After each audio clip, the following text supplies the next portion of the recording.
Hey guys, Kyle, the Death Knight of Anime here, bringing you my review for My Hero Academia Season 2, Episode 12. And, oh boy, this was definitely one of the more emotional episodes, that's for sure. But this is also one of those episodes where, even before I get into the emotional stuff, I need to kind of go through just certain things that happened in the beginning. Okay, so, first off, the episode starts off by showing the various ways that the world is kind of dealing with basically All Might's retirement as the symbol of peace at this point. And one thing that I think that was really nailed down, in the first like 6 minutes of this episode, is how unprepared, or basically all the law enforcement organizations, like the police and even more than that, were pretty much how unprepared that all of the law enforcement organizations were to, in fact, deal with the current situation.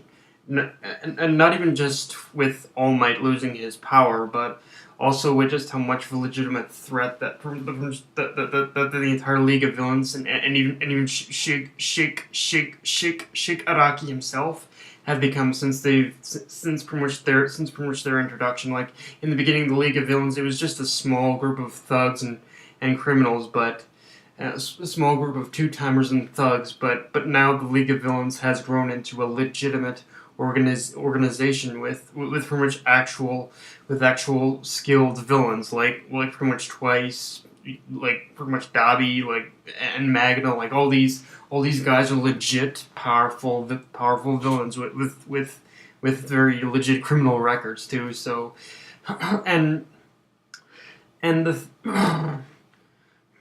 and in a way, in terms of how that whole unpreparedness was presented in this episode, like something like this is definitely not uncommon. It's definitely not uncommon. This is actually something. This is actually kind of one of those stories of the hero, of the main, of a symbol falling from grace and villainy being birthed from it. This isn't something that we haven't seen before. It's basically a common trope that we've seen in pretty much in a lot of superhero stories. A lot of them having to do with Superman, like for instance the death of Superman, of course. But like for instance the death of Superman, but like the whole thing of if you grow too complacent and reliant on one person, then you're allowing the world to become vulnerable. But and like I said, a lot of these Superman stories and a lot of these superhero stories have touched on this kind of thing, but in My Hero Academia's case, it's pretty much a near permanent thing. Like in this particular case, that there really isn't going to be an easy fix for this. All Might pretty much presented himself as an indomitable symbol of peace throughout his entire time as a hero, and that inevitably caused villains to go underground and never really even bother doing much, pretty much doing a lot of villainy. Like the worst kind of criminals that they had to deal with in the beginning of the series because of All Might was again just kind of like your two-time thugs, your two-bit criminals, but now that All Might isn't there, like now the symbol of peace has fallen from grace, all these more stronger criminals are going to start coming out of the woodwork now. And yeah, and it is going to be a much permanent, and this is going to be a much permanent effect on the world itself. So after that, we pretty much, and honestly, I'm not gonna lie, I kind of, and the one thing that was really interesting for me is just one thing that was really interesting for me is basically how Endeavor is reacting to this. Like you can see that the dude. Like, Endeavor has lost his purpose, too. Endeavor has lost his purpose in order to be a hero, so I can see Endeavor kind of going through a bit of a change now since his rival is basically gone. Like, I really fucking wonder what he's going to do. What direction Endeavor's going to go now. It's going to be interesting for sure. So, after that whole thing, we basically get a setup of the school establishing a dorm system. And while it did lead to some very hilarious interactions between Aizawa and the parents, Bakugo's family was the best.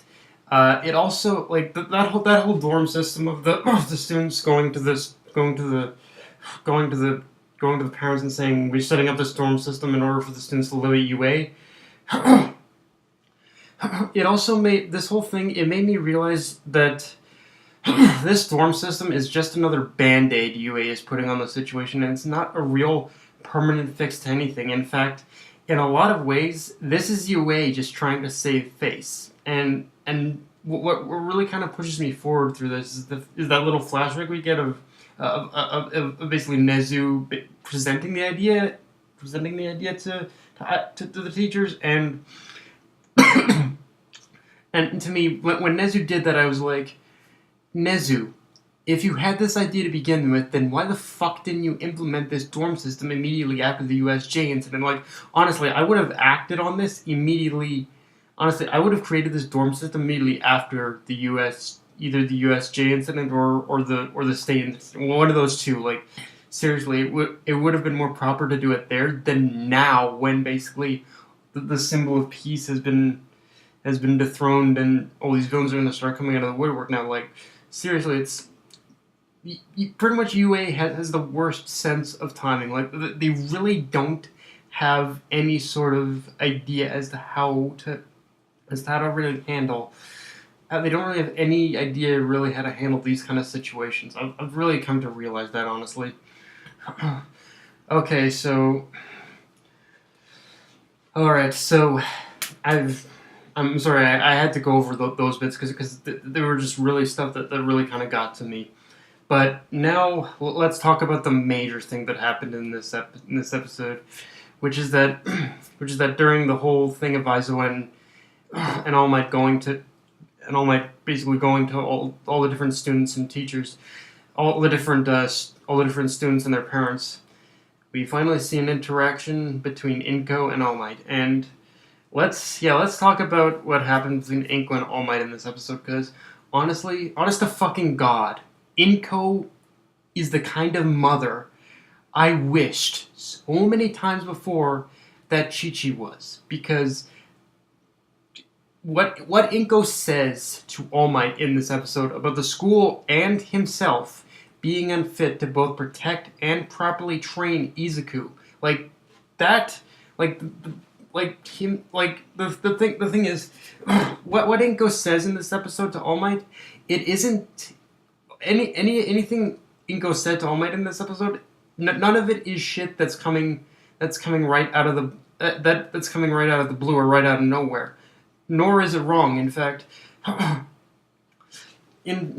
lot of what Inko said to All Might in this episode is actually shit that's been building up from season 1 to now. Like, everything that Izuku has been through, it has been heroic, but at the same time, it's pretty much also been leading up to pretty much this eventual moment where Inko's saying, "Look, All Might, I respect you, and to a certain degree, I still respect UA, but you are not fully equipped in order to help my son. He's constantly injuring himself. He's constantly getting himself into danger, and you don't have what it takes in order to properly protect him." Which honestly,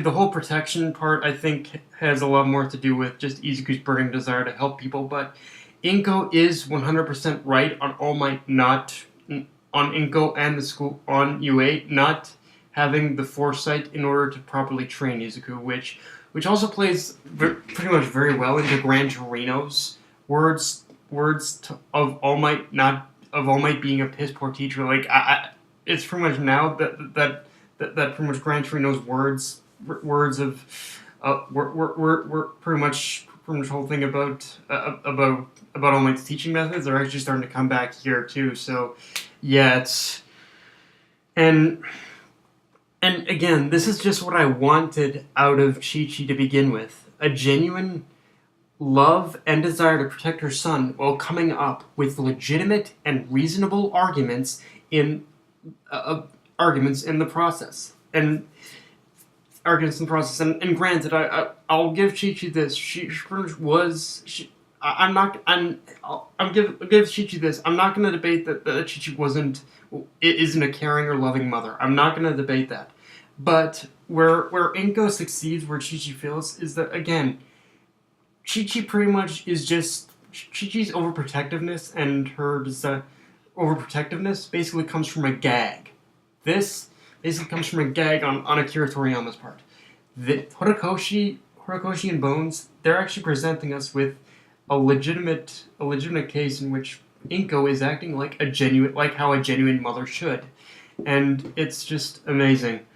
And okay, I will admit that Koda's letter is a bit of a Deus ex machina in this, and Inko, and even though Inko did relent in the end because of that, but I will admit the Koda's letter and the way Inko relented. To me, it was presented in a way where she didn't necessarily agree.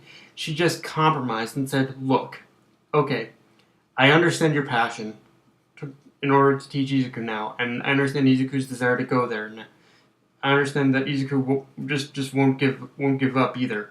So I'll allow him to go, as long as you can keep your promise to me to actually start training him and protecting him." So, yeah, and actually, in a lot of ways, like, I feel that the one who developed most from basically this interaction was actually All Might himself. Like, All Might, I think, is really going to start taking steps forward as being a teacher now. So, yeah.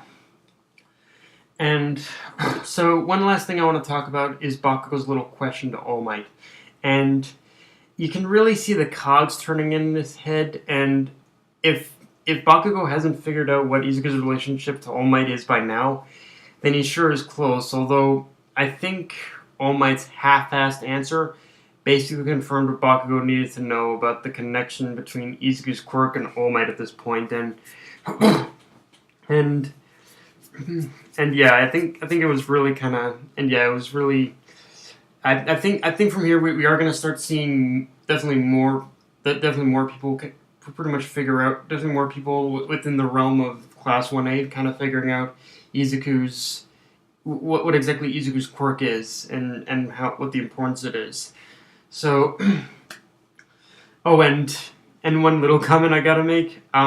We basically see the contrast between Bakugo's parents. Like his father's a wimp and his mother is basically a loudmouth like Bakugo is. So it really makes me wonder what the fuck their sex life is like. Like seriously, how I can only imagine how the fuck what the fuck that magical night was like, where she basically conceived Bakugo. That would have been interesting to see. I'm just saying. But yeah, guys, that's my review. If you enjoyed the video, like, comment, subscribe, follow me on Twitter and Facebook. Death Knight of Anime, signing off. Later, guys. Inko's mother, top 5 best moms. Just saying. Okay.